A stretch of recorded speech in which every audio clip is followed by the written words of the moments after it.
हाँ जी, तो मेरे हाथ में है सी इंटर एडवांस अकाउंट्स का क्वेश्चन पेपर और फटाफट से मेरे से बिना पेपर का रिव्यू किए रहा नहीं गया कि एक बार पेपर बच्चों से फटाफट से डिस्कस कर लेता हूं कि कैसा कैसा पेपर बच्चों से, यार जितने भी बच्चों से मेरी बात हुई उन्होंने पेपर के बारे में क्या बताया, क्या कुछ क्वेश्चन ऐसे भी थे जो आपको बताए गए थे उनके डिजिट भी मैच हुई। जैसे क्वेश्चन नंबर फर्स्ट का ए पार्ट देखिए आप, इलस्ट्रेशन नंबर एएस 16 का पॉइंट था, इलस्ट्रेशन नंबर 2। ये एएस की मैंने आपको एक पीडीएफ दी थी, यहां से इसके अगर मैं पेज नंबर पे चला जाऊं 20, तो ध्यान से देखिएगा। बोरिंग कॉस्ट का मैंने आपको बताया था कि ये वाला क्वेश्चन आप करके चले जाइएगा।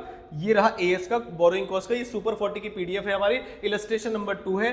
देखिए जरा शक्ल एक बार क्वेश्चन की, अमाउंट 5 लाख, 5 लाख, 9 लाख, 11 और 53। अब आता हूं मैं पेपर में, फटाफट से देखिए यहां पर अमाउंट है, यहां पर रेट है। क्वेश्चन की फ्रेमिंग देखिए, आपको ऐसा लगेगा कि हाँ क्वेश्चन करा सा है। उसके बाद जो इन्फॉर्मेशन है क्वेश्चन की फटाफट से देखिए, ये इस तरीके से दी हुई है। और अगर आप ये वाले पीडीएफ का क्वेश्चन देख के गए थे तो ये रही इस तरीके से इन्फॉर्मेशन, बोरिंग कॉस्ट के हिसाब से आपको क्वेश्चन को सॉल्व करना है। तो इनकेस अगर आपको ऐसा लग रहा है कि paper was out of the box, बिल्कुल सर के ऊपर से चला गया, तो आपकी प्रिपरेशन लेवल में कमी थी, ऐसा मैं बोल सकता हूं। और आपकी जो पढ़ाई थी वो किसी टीचर की बुक ओरिएंटेड होगी, ना कि स्टडी मैट ओरिएंटेड होगी। क्योंकि मैं आपको एक एक क्वेश्चन का रेफरेंस जल्दी से बताता हूं। पेपर कैसा गया आप कमेंट बॉक्स में कमेंट करके बता सकते हैं। चलिए शुरू करते हैं।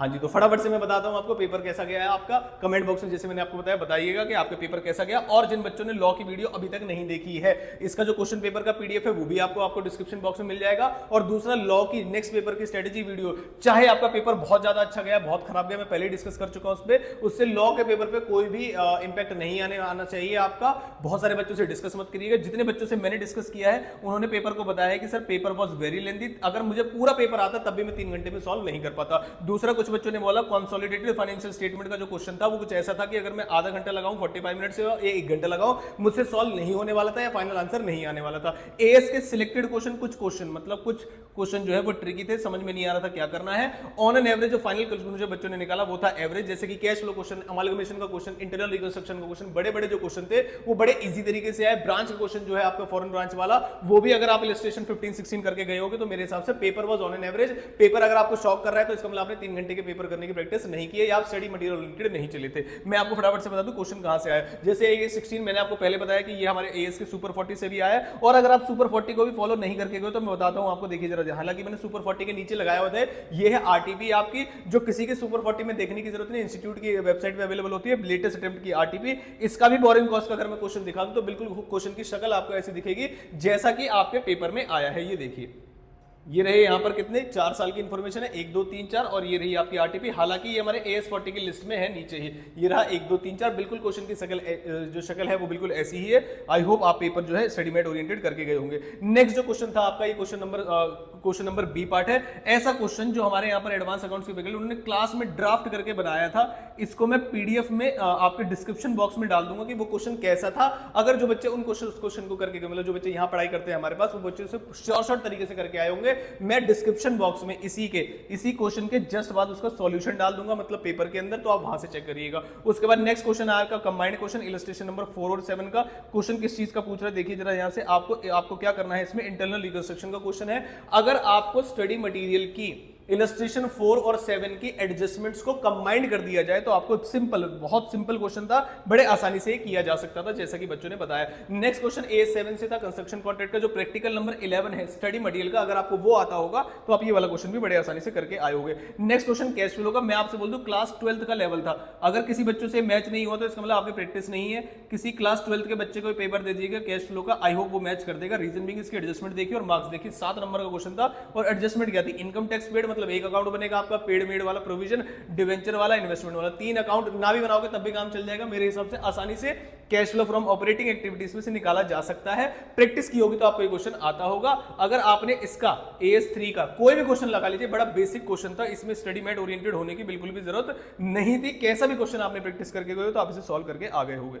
नेक्स्ट क्वेश्चन नेक्स्ट क्वेश्चन आया आपका अमालगमेशन का। अमालगमेशन का जो क्वेश्चन था वो भी स्टडी मैट से ही था। आपने अगर स्टडी मैट की इलस्ट्रेशंस की हुई हैं तो आप अमालगमेशन का क्वेश्चन कर पाए होगे। ऐसा क्वेश्चन आपको प्रैक्टिकल में दिख जाएगा, मतलब जो प्रैक्टिकल क्वेश्चन नंबर, शायद मैं एक बार लिखना भूल गया यहाँ पे, प्रैक्टिकल में जाके देखिएगा आप फटाफट से, ऐसा क्वेश्चन आपको एक दिख जाएगा, बस कंपनी का नाम चेंज होगा वहां पर। आगे चलते हैं।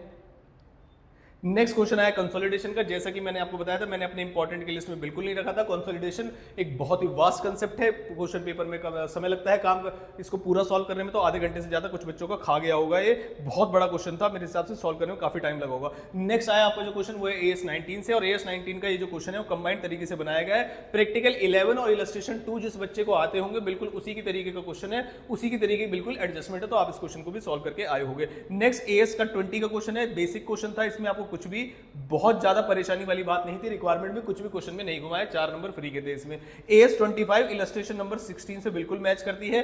जो बच्चों का पेपर खराब गया है ऐसा जरूर देखिएगा कि क्या सच में पेपर इलस्ट्रेशन बेस्ड होते हैं या स्टडी मैट बेस्ड होते हैं, आपको जरूर देखना चाहिए आगे आने वाले पेपर के लिए। फॉरेन ब्रांच का एक क्वेश्चन था, अगर आपने इलस्ट्रेशन 15 और 16 अगर आपको आती होंगी तो आप ये फॉरेन ब्रांच का क्वेश्चन भी सॉल्व करके गए होंगे। ऑल एंड ऑल अब इसका रिव्यू बनाने का ये पर्पज है मेरा, किसी भी क्वेश्चन का आंसर डिस्कस करने नहीं आया हूं मैं।